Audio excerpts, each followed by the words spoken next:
Welcome back to episode 11 of the Eric Z podcast. I'm your host, Eric Zamora. I'm also a full-time realtor with Rennie and Associates Realty and a founding partner of the Villani Zamora Group, where we service all of your real estate needs. Today, we took a deep dive into the world of creative arts, where we sat down with the incredibly talented Michelle Grimm. Michelle has gained huge recognition in the ceramics world for her one-of-a-kind pieces. You know, it's a real blessing to not only be able to do what you love and are passionate for, but also do it in the world of art, where all of Michelle's pieces tell a very unique story.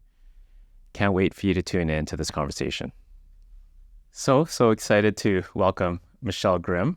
I hope I get this right. Multi-disciplinary artist, creator, very versatile in many different fields. Thank you for being here. Yeah, thanks for having me. I'm so excited. Awesome. So I was really excited today because, I really love the arts background, and this was perfect opportunity to kind of speak about what you do. And but before we get into that, what can you tell us about Michelle Grimm before your fame in the art world? That's very generous. Thank you. I feel like I'm a lot of things. I'm a designer. I've worked in the arts. I've worked in fashion.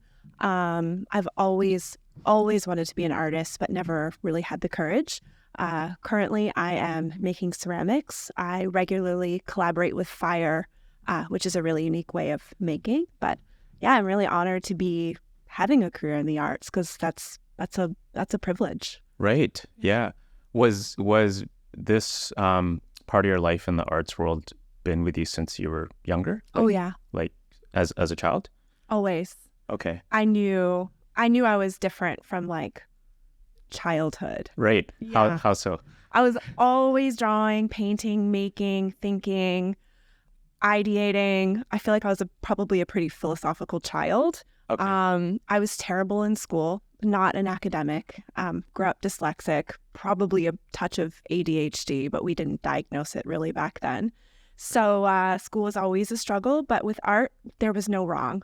It was always expression. It was always, I noticed a point of difference. It was really easy for me to understand the world through looking at artists. Got introduced to Keith Haring and realized that art is for everyone. I started enjoying Keith Haring's work at like 7 or 8. Oh, wow.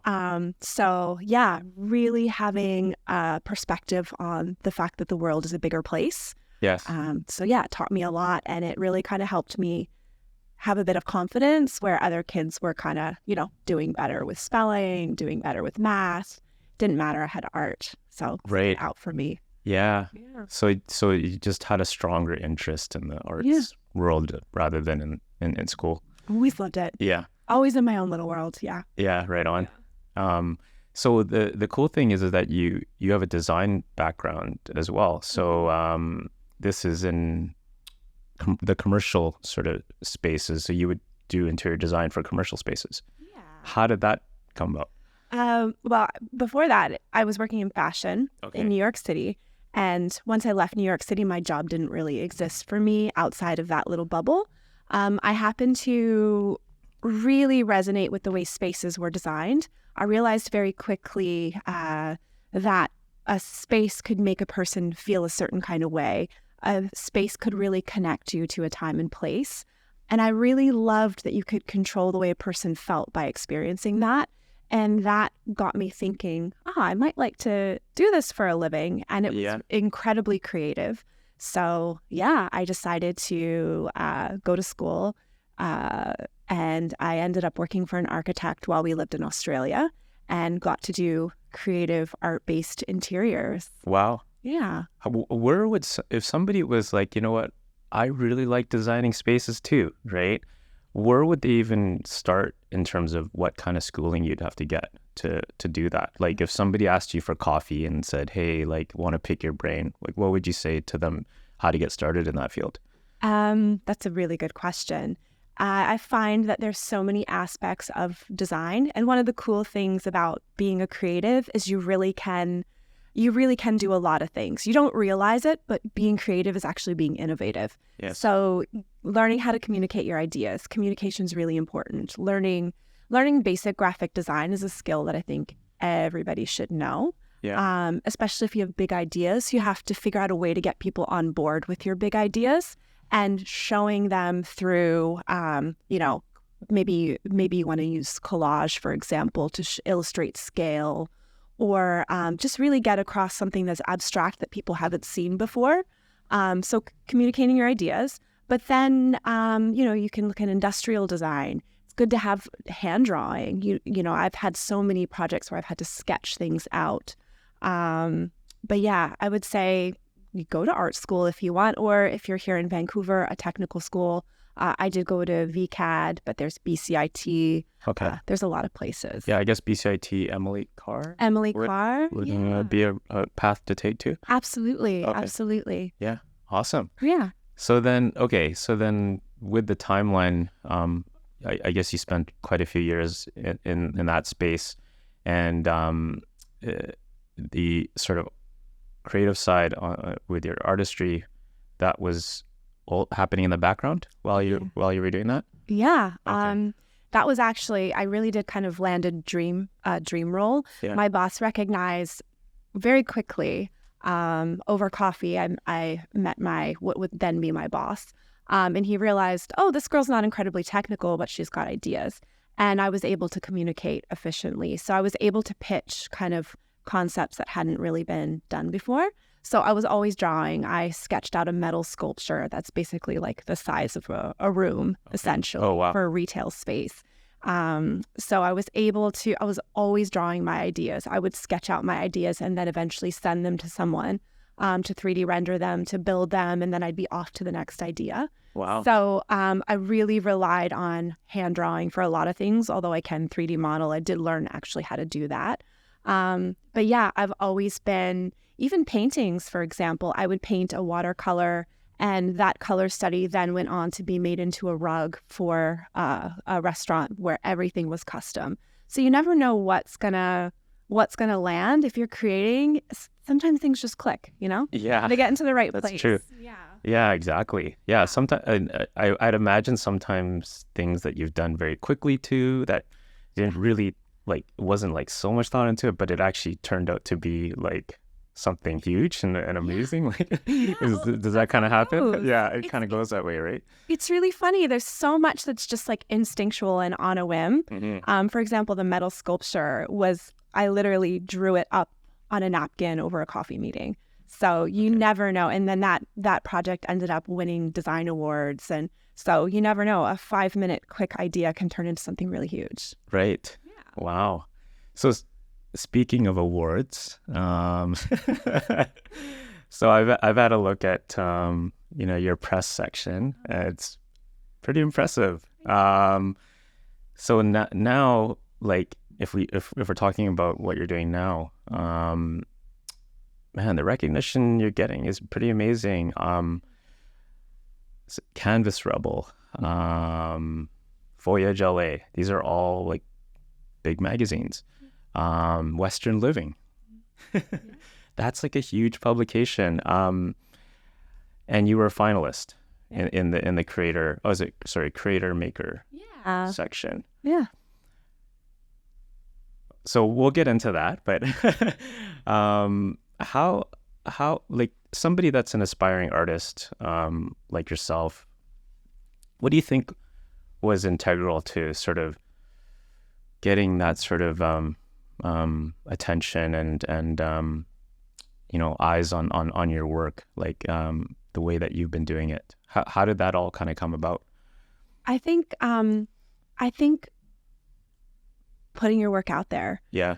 Thinking about how you want your work to show up, thinking about why you make your work and why you love what you do. Yeah. And I think if it comes from a place of really doing what you love, things do fall into place. Yes. But yeah, I think you've got to be brave and you've got to just have thick skin. And, people say all kinds of things about work. Art is all subjective. People love it. They hate it. They love to comment.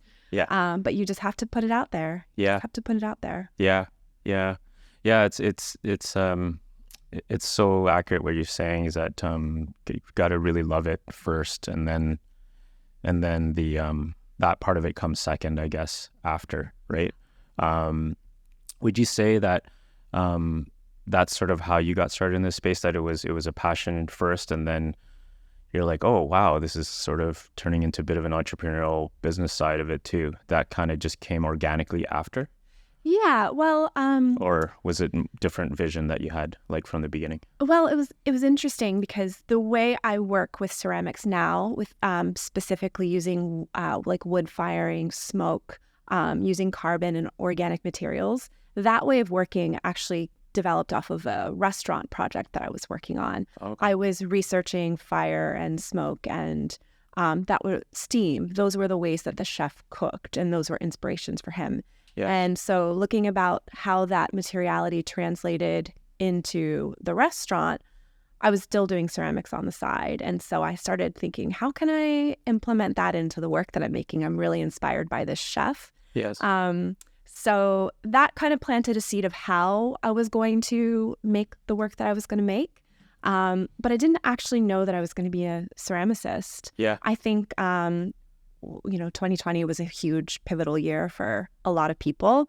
We moved to Vancouver in 2020 from Australia. Yeah. Things were shut down, and I saw the perfect opportunity to set up my ceramic studio because, all of our projects had dried up. And, got it. yeah. Yeah. I stopped, and I just was fully taking advantage of it. Wow. Yeah. Wow. So what you were saying with the use of fire, maybe we can talk a little bit about your craft. So is this method a fairly unique method, would you say? Or is it something that ceramic artists commonly use? Or Yeah, it's not. I think urban potters do not use this way of working because it requires quite a bit of space. Okay. Obviously, fire, it's not okay to have fire. You Yeah. likely will get arrested for arson if you're lighting trash cans on fire. Right. Which I do. I do that, make work that way. Yeah. So you definitely have to have the space for it. And you have to work with knowledgeable people because you're working with extremely high temperatures.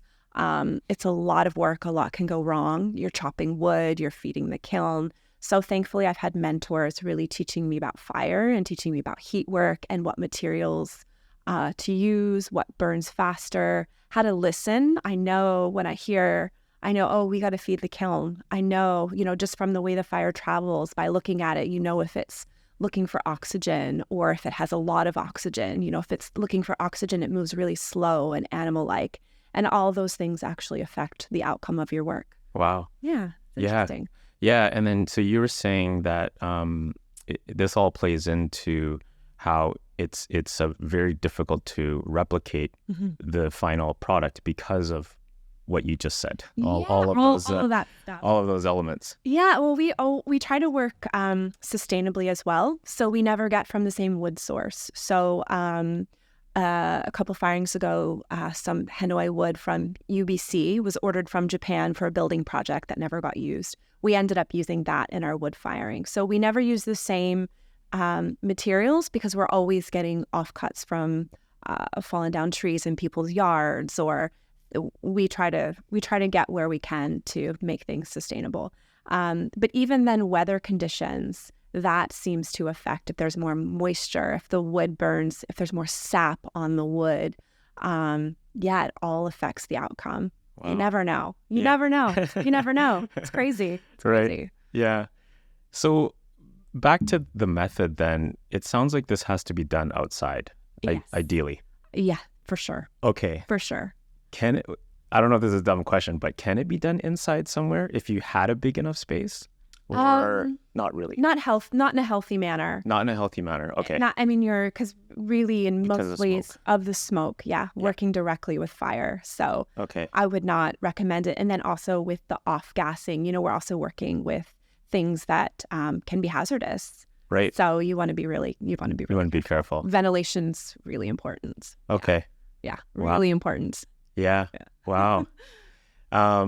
Okay, so then if somebody was going to get started in this space, what's an ideal outside area to do it? Like, what would it be? Just like, could I just do it in a backyard? Yeah. Okay. I have some homemade kilns. Yeah. I've been recently experimenting with sawdust firings, where I've just basically getting sawdust from furniture makers, using fire bricks, which are bricks that are really capable of retaining a lot of heat, packing my ceramics in there, packing it with my combustible material, which is the sawdust, lighting it on fire, letting it smolder, sealing it off, letting it cool. You can totally do that in your backyard. Just tell your neighbors, because it's a bit terrifying for them. Okay. But yeah, I think we're lucky in BC. We have a rich history, and we have a lot of people that are in the pottery community that are really happy to take you under their wing and teach you the ways of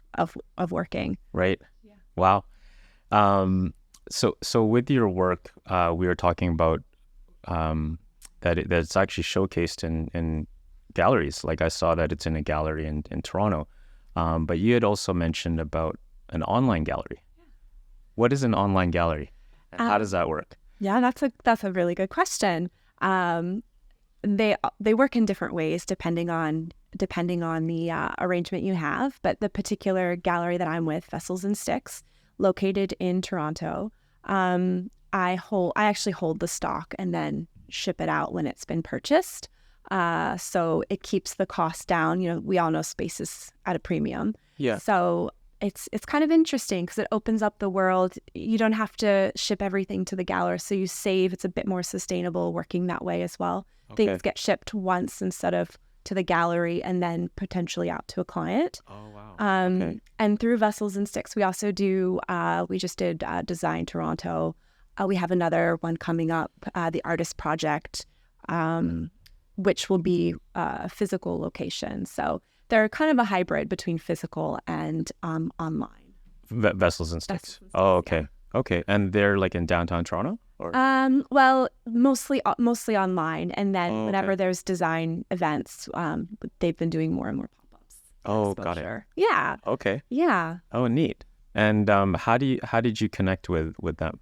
Like, they noticed your work? Or? Yeah, Instagram. Okay. Right. Instagram has been, it sounds cliche, but it's been such a great way to connect with people outside of your location. It really shrinks the world. Yes. And so most of my relationships have actually been formed through social media, which has been wonderful. Oh, wow. But yeah. Through chatting through DMs. Yeah. Yeah. Yeah. Love it. That's the way of the world, I guess. Now. Yeah, exactly. It's that way. Yeah. I mean, awesome. What's the point of having social media if you're not really, taking those relationships and either transitioning them into offline or, building a community with it? Yeah. Awesome. So with the business side of it, mm-hmm.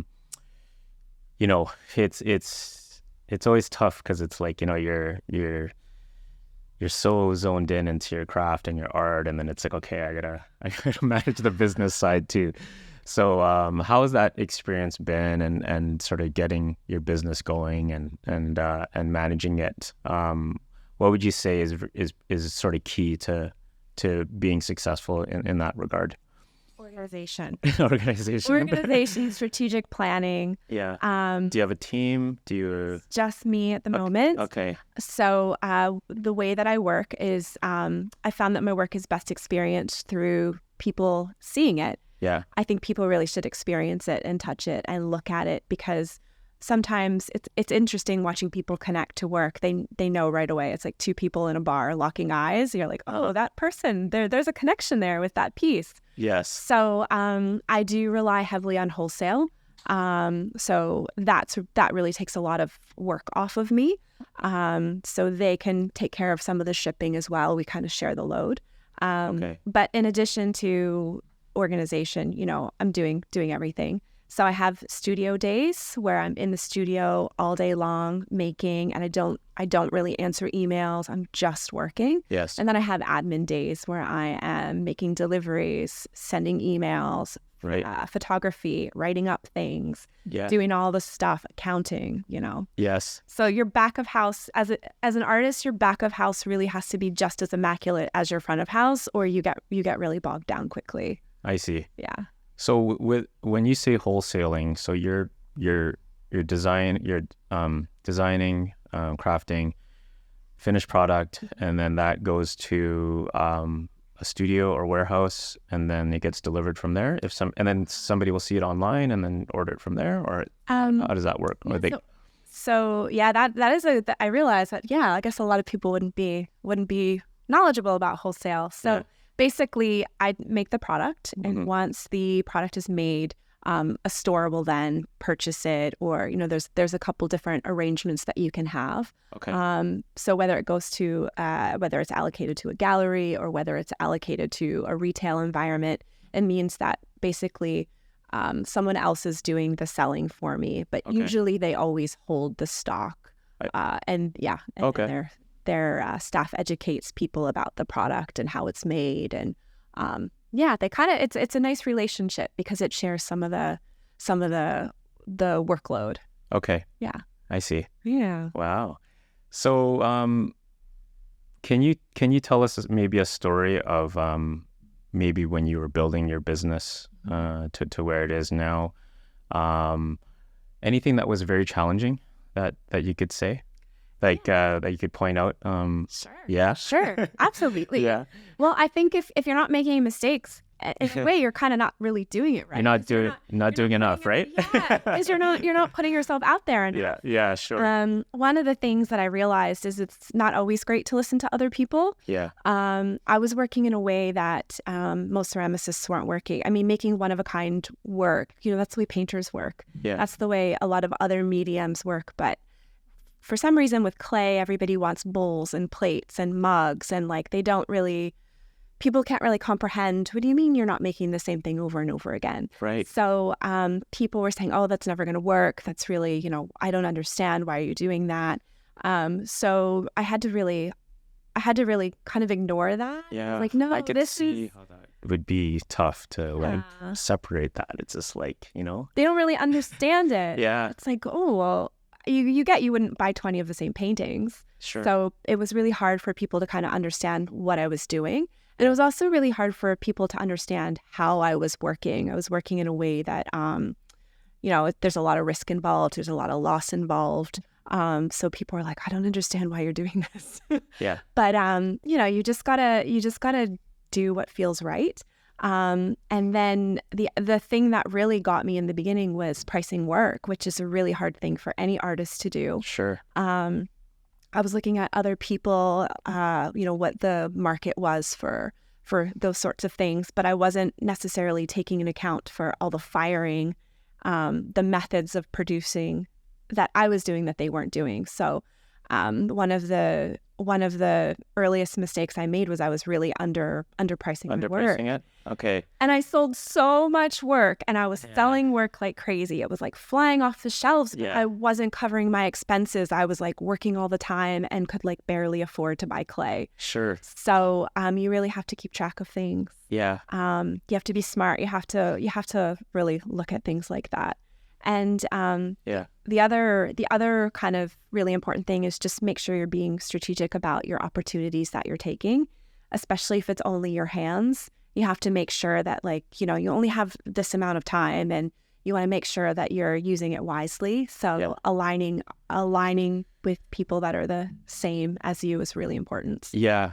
Yeah. I actually was just listening to a podcast about this, what you just said there, and I think they use the term return on effort. Like that was the thing that was you need to really integrate into your sort of business model. Yeah.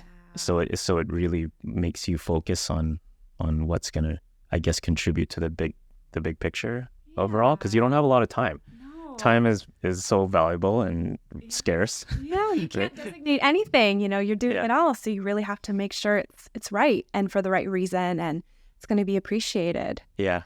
It's important. Yeah. Right on. I see what you mean about the underpricing thing, and I think that's probably something everyone would probably go through. It's hard to figure out pricing in the beginning. Like you're just, you're trying to. I think it comes with a lot of trial and error in the beginning. Right? It really does. It really does. And, especially with clay, the cost of materials has gone up like 40% almost. Oh, Some wow. some materials have gone up 300%. We use a lot of the same resources that are used to make cell phones and electric cars. Yeah. And so I've seen materials triple in price. Is that since like the whole supply chain Yeah, craziness started? Or it's been crazy. You know, sometimes the resources have gotten really expensive. So, you know, it's hard to always pass that along to the consumer, but you have to. Yeah. But you have to be really on top of it. And I think just for me, it came down to really educating people as to why this work is unique and helping them to understand that you really are getting something that's one of a kind. Yeah. I make special objects that I hope that people really cherish and value, and you know, they can trust that they're going to get a piece that never will exist again. It's them, it's theirs. Yes. Yeah. It's nice. I like that. I feel good about that. That's awesome. Yeah. That's so important, like to the whole experience, right? Yeah. Yeah. I think we're forced. We have so many things coming at us always. Everybody's trying to sell us something and a million of the same things. And we've also become really disconnected from the things that we buy and the people that make them. Yeah. So I want people to really get a sense of a person made this, and they made this with local resources. Yeah. And it's not mass produced. And there is that connectivity, especially through educating people, that they understand, like, wow, this vase was in a kiln for 40 hours straight. Yeah. And you had to chop wood for 40 hours and feed the kiln every 5 minutes, around the clock, 3 a.m. Yeah. That's different. That's different. Really different. Yeah. Yeah. And yeah, exactly. That's what life is about, right? Yeah. It's not always about practicality, and like you said, mass production. Like, let's revisit our deep artistry roots. Like I said, it really feels. I feel really lucky and privileged to be able to work with a material like clay and to be able to work in this way. Yeah. Because it's really time consuming. It's a lot. There's a lot of risk involved. Yeah. Things blow up and break and don't turn out, and kiln shelves collapse and you lose workloads. Oh, really? Crazy that happens? Things happen. Oh, yeah. wow. But yeah, I work.